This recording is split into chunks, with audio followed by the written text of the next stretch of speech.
The village of Umans, nestled between towering palm trees and red clay roads, was quiet on most evenings. But on the night Eduora, a slim, bright-eyed black African village girl, turned 12, the wind began to behave strangely. It whispered, circled, called, Eduora, Eduora. The girl paused in the middle of washing cassava behind her mother's hut. She lifted her head, her dark, curious eyes darting across the compound. The lamp beside her flickered as the wind snaked around her ankles.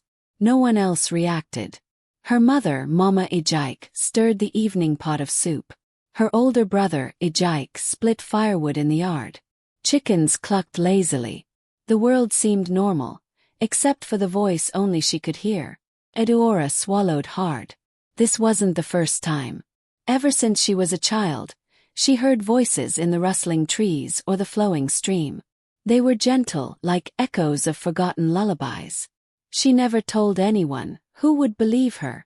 In Umans, unusual children were whispered about behind closed doors. Stop staring into the forest, Mama Ijaik snapped. Night is coming. Spirits walk around this time. Eduora looked away quickly. If only her mother knew. As the moon rose, the trees at the edge of the village shimmered, as though inviting her. And then she heard it again. Eduora, come. Her heart hammered. Her hands trembled. She knew she shouldn't go. But something in the wind, soft, familiar, drew her in like a magnet. She slipped away quietly, walking toward the forest path. Fireflies floated around her like tiny lamps, lighting the way. The deeper she went, the louder the whisper became. No longer just wind but full, clear voices. 3 voices, ancient, echoing, pulling. When she reached the giant Irako tree, known in the village as the Tree of the First Spirits, everything went still. Even the crickets stopped singing.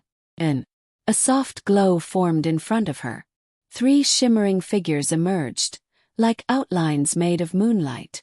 Child of the gift, the tallest spirit said. You can hear us. Eduora froze, breathless, her whole body shaking. I don't understand. You will, another spirit whispered. Your destiny begins tonight. One spirit raised a glowing hand and touched her forehead. Eduora gasped as a wave of warmth rushed through her body. In a flash, visions exploded in her mind. Crown. A burning village. A river turning silver. A masked stranger. A crowd bowing before her. And finally, her own face, older, powerful, standing between 2 worlds. Eduora collapsed to her knees, overwhelmed. Why are you showing me this? Who am I? She whispered. You, the tallest spirit said gently, are the one chosen to restore what was lost. But beware. Others will fear your gift. Some will seek to silence you. Her heart thudded painfully. What must I do? Listen to the wind. Trust the river. Follow the signs. Your path will unfold in time. And just like that, the spirits vanished. The forest breathed again. Crickets resumed singing. The night returned to normal. Eduora stumbled out of the woods in a daze, panting, terrified, and electrified all at once. But as she neared her home, she saw something that made her blood run cold. The elders were gathered. They held lanterns. They whispered urgently. Eduora! Mama Ijaik cried, pulling her close. Where did you go? The elders say the forest spirits awakened tonight. The oldest elder, Pa Okafor, stepped forward, his eyes sharp and suspicious. You were in the forest, weren't you? Eduora opened her mouth, but no sound escaped. She didn't know what scared her more. The spirits who called her, or the people who would fear her because of it. As she stared at the circle of curious eyes, her destiny had already begun to shift. But she didn't know her life would never be normal again.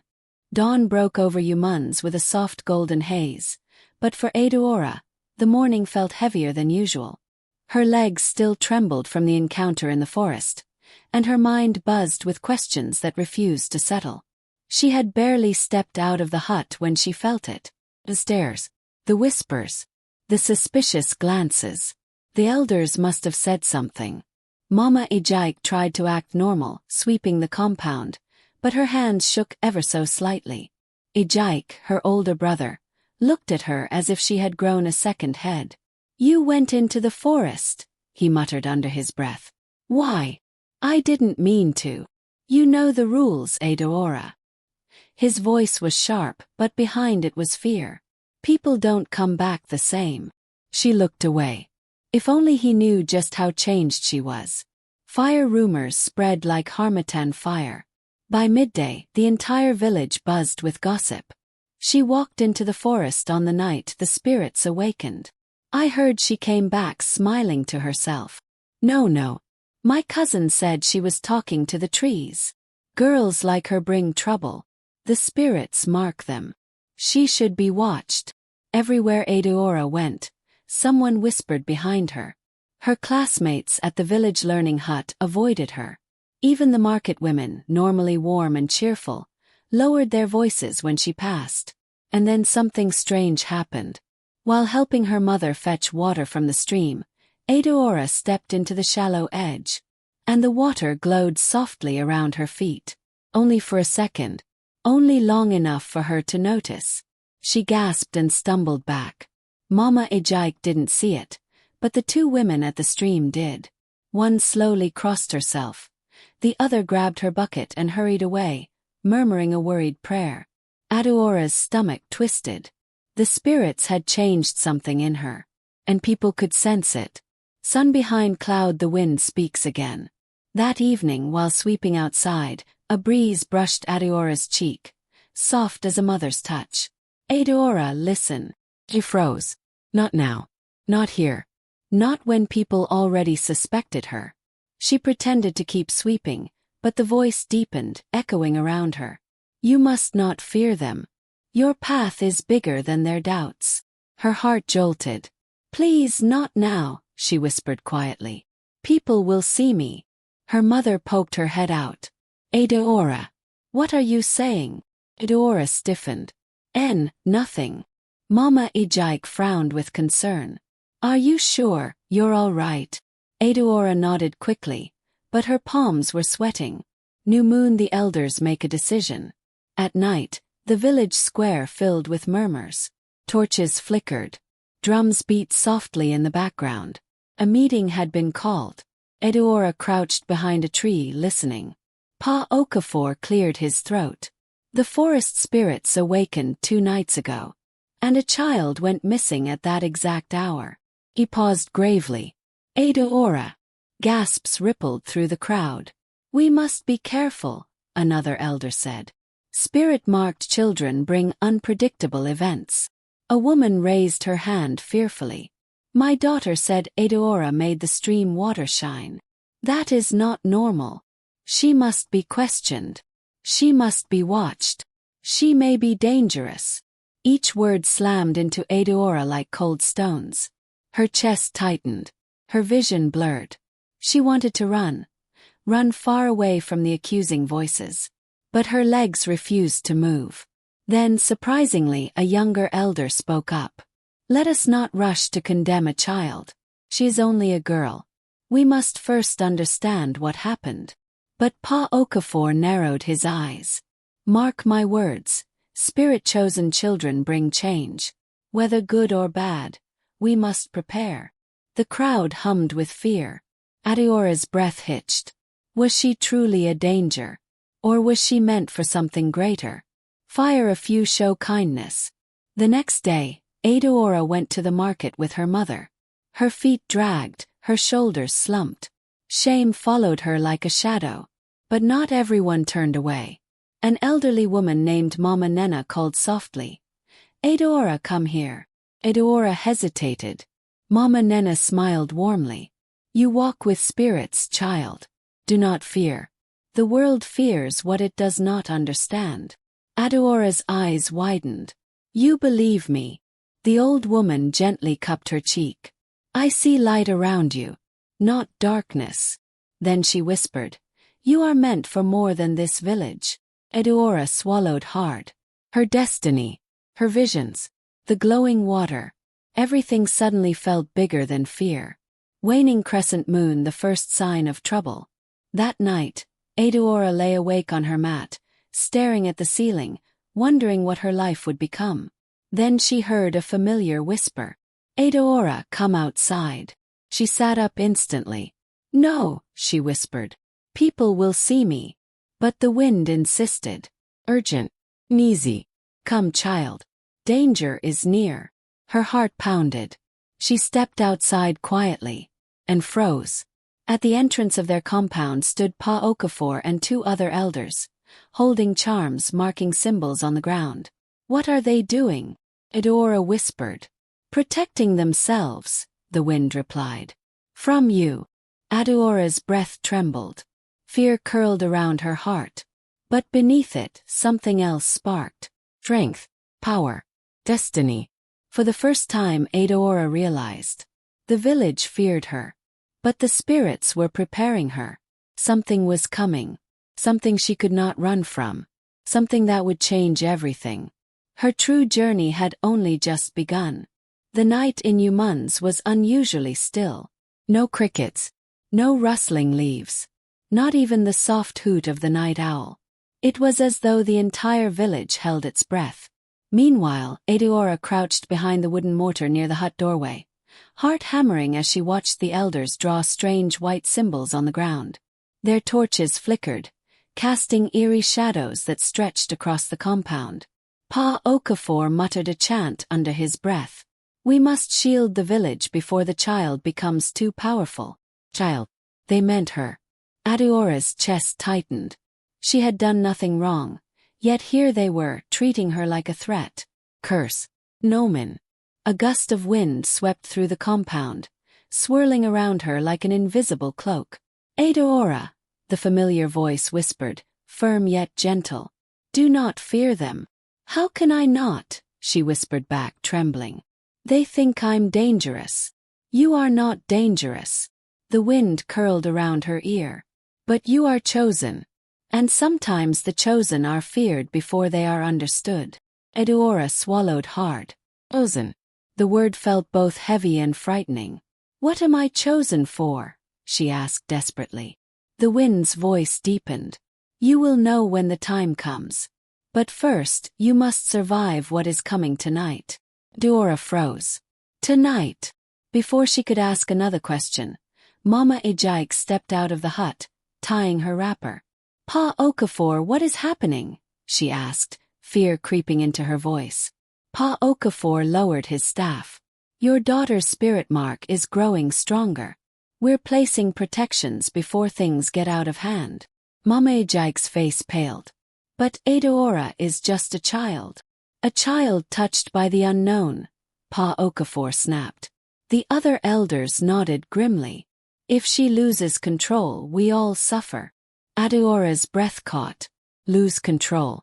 Of what? Her eyes stung, tears gathering, but before one could fall, a warm breeze brushed her cheek, wiping it away. "Do not let their fear become yours," the wind whispered. "Fire the first test." Suddenly, a loud scream tore through the village. Everyone jolted. It was Mama Obi running toward them, wrapper half-tied, eyes wide with terror.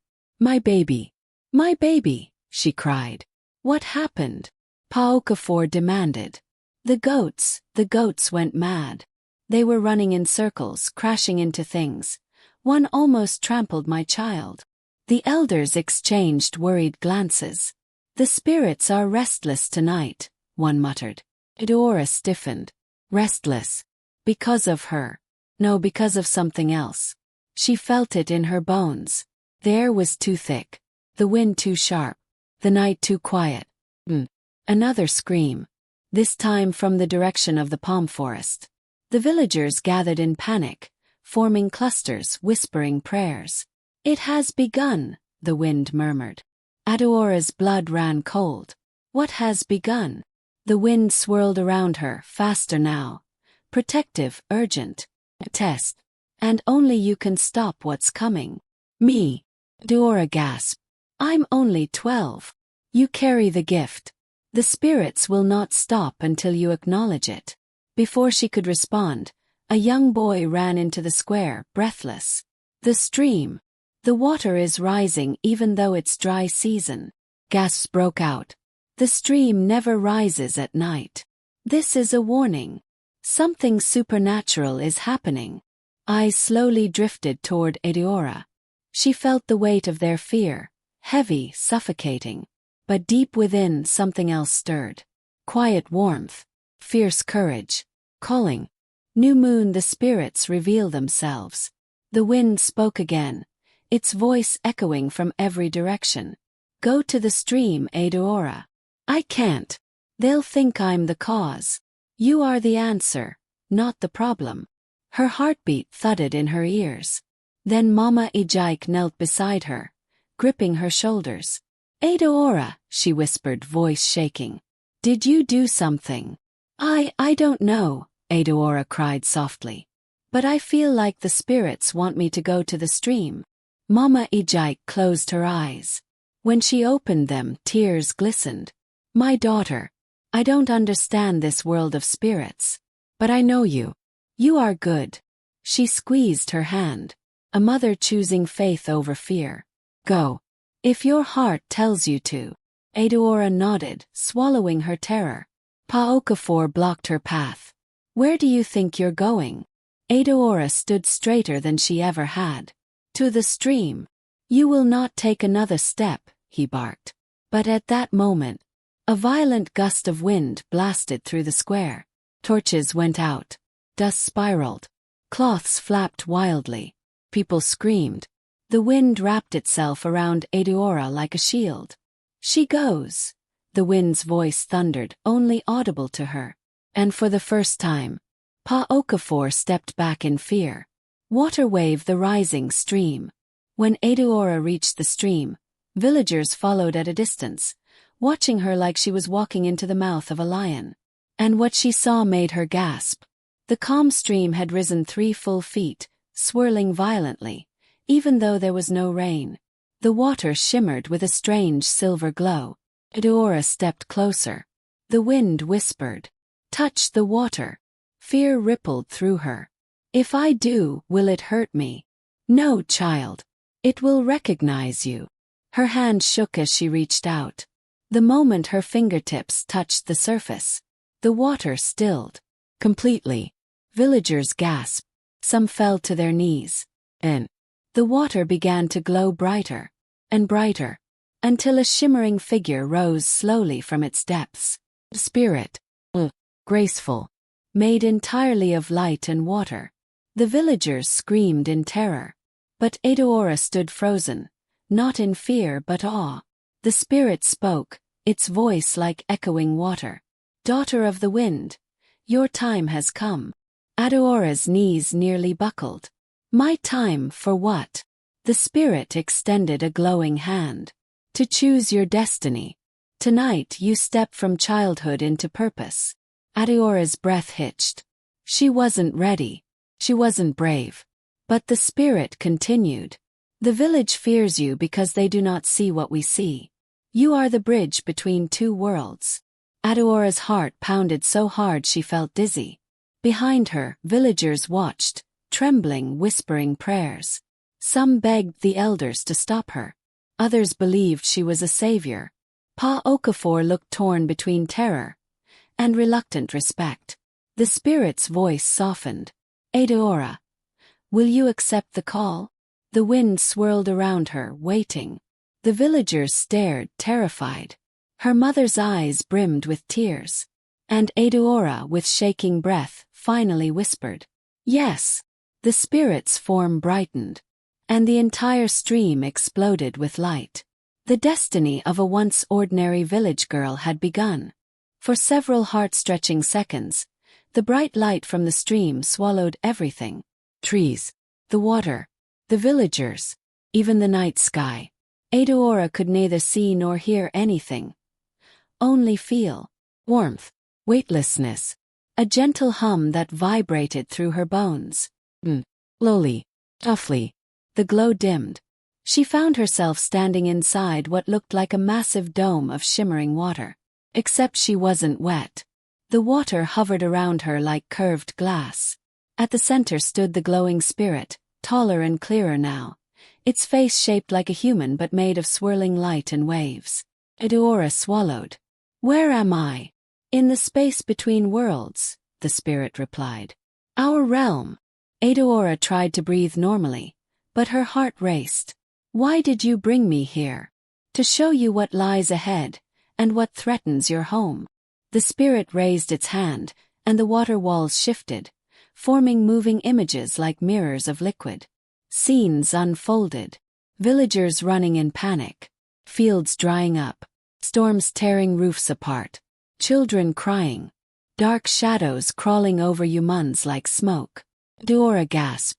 "Is that the future?" "Not the future," the spirit said softly. "A warning." Her knees trembled. Why would this happen? The images changed again.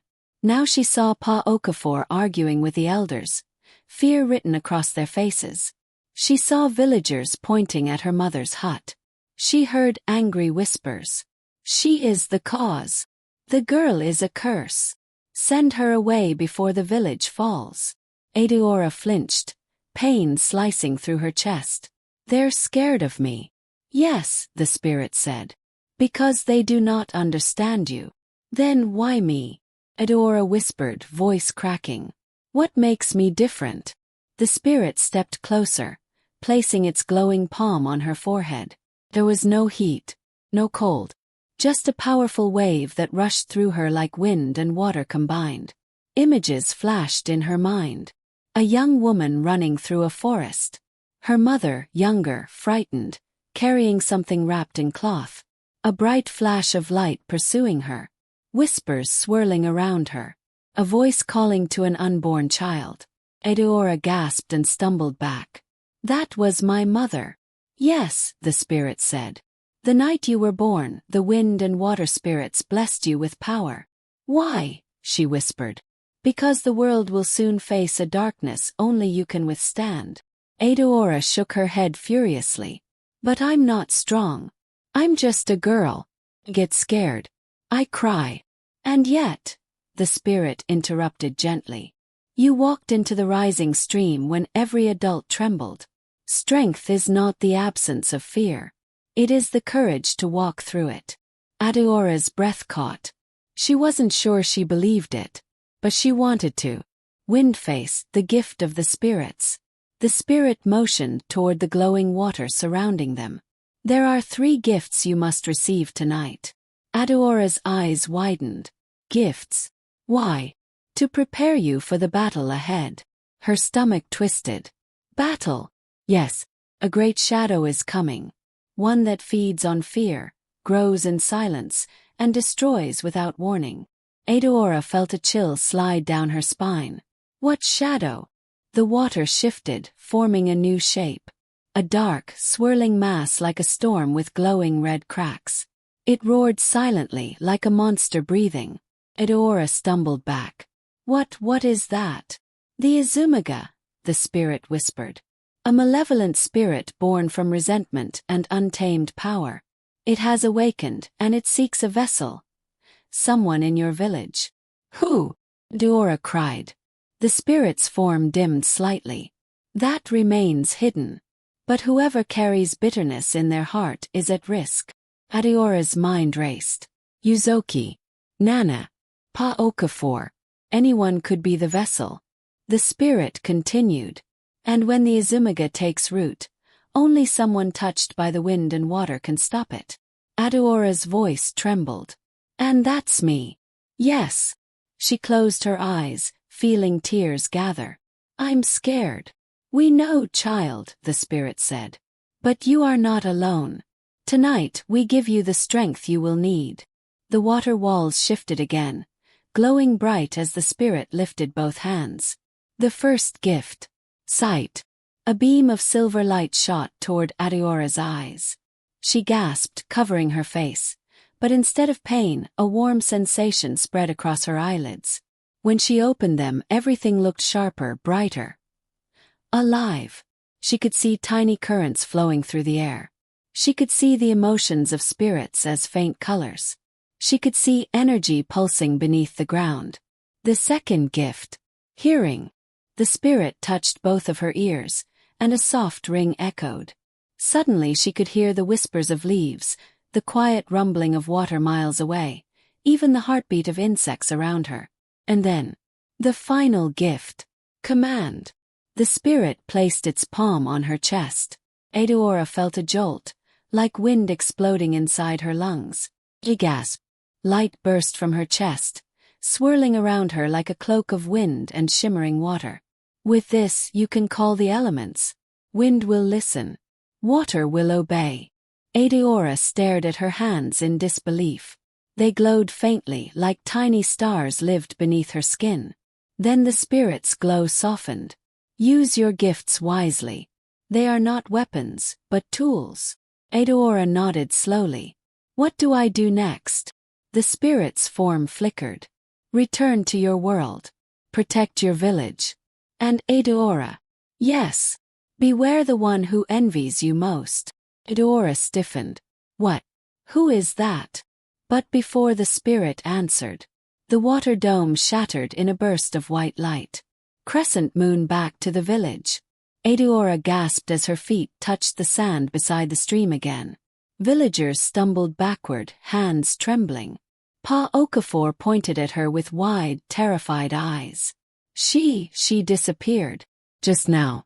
She went into the water and vanished. Mama Ijike ran forward, falling to her knees, hugging Eudora tightly. My child. My Eudora. Eudora hugged her back, but her eyes scanned the villagers. Some feared her. Some respected her. Some whispered her name like she was blessed. But Eudora only noticed one thing. Yuzoki standing at the back, arms folded, face twisted in rage and envy. Eudora's heart sank. The spirit's warning echoed in her mind. Beware the one who envies you most. The real danger had already begun. The villagers remained gathered by the shimmering stream long after Eudora returned from the spirit realm. Some knelt before her, whispering blessings. Others stared in awe. But one pair of eyes burned hotter than the rest. Zoki's. Her cousin's face was drawn tight. Her jaw clenched so hard it trembled. Eudora felt the air tighten. Everything the spirit had warned her about. Envy, bitterness, danger. It all pulsed around Yuzoki like a dark cloud. But Eudora said nothing. Not yet. Mama Ijike wrapped a cloth around Eudora's shoulders and led her away from the murmuring crowd. As they walked home, the villagers backed away, unsure whether to bow, flee, or whisper behind hands. Eudora heard everything with her newly awakened senses. Is she human? Maybe she is one of the spirits now. We should be careful. The whispers pierced her heart, but she kept walking. When they reached their hut, Mama Ijike lit a lamp and cupped Eudora's face in her hands. My daughter, what happened out there? Eudora hesitated. She could tell her mother everything. The gifts, the warnings, the Azumaga. But something inside whispered. Not yet. So she simply answered. The spirits spoke. They showed me things. Mama Ijike's eyes glistened with fear and pride. You must be careful. Gifts can be blessings, or burdens. Eudora nodded. And outside the hut, hidden in the shadows, Yuzoki listened. And her envy boiled into something darker. Cloud with lightning, the night troubled by whispers. That night, Eudora lay on her mat, staring at the roof. The wind outside the hut rattled gently. Not with the anger of a storm, but like a companion softly tapping to get her attention. She closed her eyes and listened. And the wind spoke. Not in words but in feelings. Warning, urgency, unease. Something was wrong. Eudora sat up, heart pounding. A chill crept across her skin, and the room darkened slightly as if a shadow had slid over the moon. Mama, she whispered. But her mother slept peacefully. Eudora stepped out of the hut. The night was strangely quiet. No insects. No rustling leaves. No distant laughs from late-night storytellers. Just silence.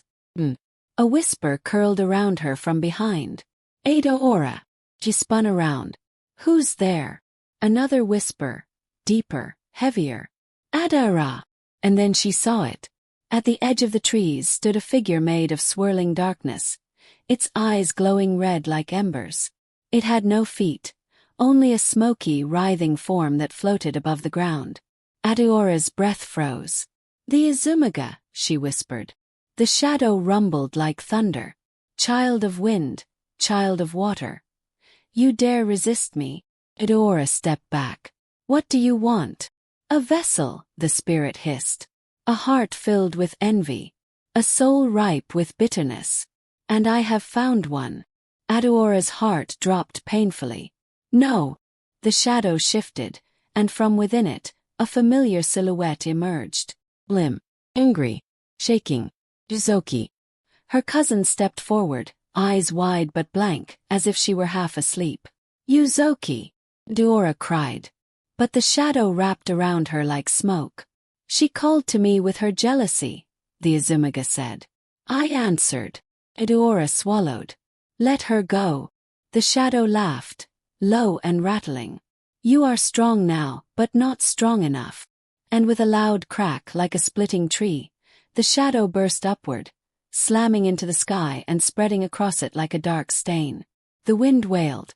The earth trembled softly. Yuzoki screamed. But her voice was swallowed by the darkness. Adeora felt her heart breaking. "I won't let you take her." The Izumaga swirled downward again, forming a towering mass above her. "Then fight me, child." Windface Adeora calls the elements. Adeora's hands trembled. Not from fear, but from certainty. This was what the spirits prepared her for. She planted her feet in the soil, closed her eyes, and breathed. "Wind, come." A soft gust swirled around her ankles. "Water, answer me." The stream behind her rippled and rose slightly like a creature awakening. Adeora lifted her palms. The wind roared louder. The water churned brighter. Her chest glowed with the silver-blue light from the spirit realm. The Izumaga lunged. Adeora thrust her hands forward. A bolt of wind slashed the shadow in half. But it reformed instantly, shrieking. "You are a child. You cannot win." "Maybe," Adeora said, her voice shaking. "But I'm not alone." She raised both arms to the sky. Wind spiraled upward, creating a swirling pillar. Water lifted from the stream, climbing like a serpent. Their energies met above her and exploded into a glowing halo. Adeora stepped forward, eyes glowing white. "For my village," she said. "For my mother." She looked at Yuzoki and whispered, "For you." Then she unleashed the elements. Wind crashed into the shadow, tearing at its smoky form. Water wrapped around it like chains of liquid light. The Izumaga screamed, a sound that rattled trees and shook the earth. "No! Let me feed on her. Let me live." Adeora pushed harder, tears on her cheeks. "She is my family." The air exploded with a brilliant flash. And when the light faded, the shadow was gone. Yuzoki collapsed on the ground, unconscious but breathing. Adeora fell to her knees. It was over. Sunrise, a new dawn, a new destiny. By morning, the village gathered around the clearing, gasping at the sight. The ground scorched in spirals. The trees bent backward. The air still crackling faintly with leftover magic. Yuzoki lay beside Adeora, her head on her cousin's lap. When she woke, her eyes filled with shame. I'm sorry," she whispered weakly. "I didn't know envy could invite such darkness." Adeora stroked her hair gently. "You were hurting. I should have seen it." They embraced, and the villagers watched in stunned silence. Pa Okafor stepped forward, tears in his eyes. "Adeora, forgive us. We doubted you." Adeora smiled softly. "You feared what you didn't understand. But now you know." The elders bowed before her. "From this day," the chief declared, "you are Adeora, daughter of the spirits, protector of humans." The villagers cheered. But Adeora simply looked at the morning sky, feeling the soft hum of wind and water around her. Her destiny had begun, not because the spirits chose her, but because she chose to be brave.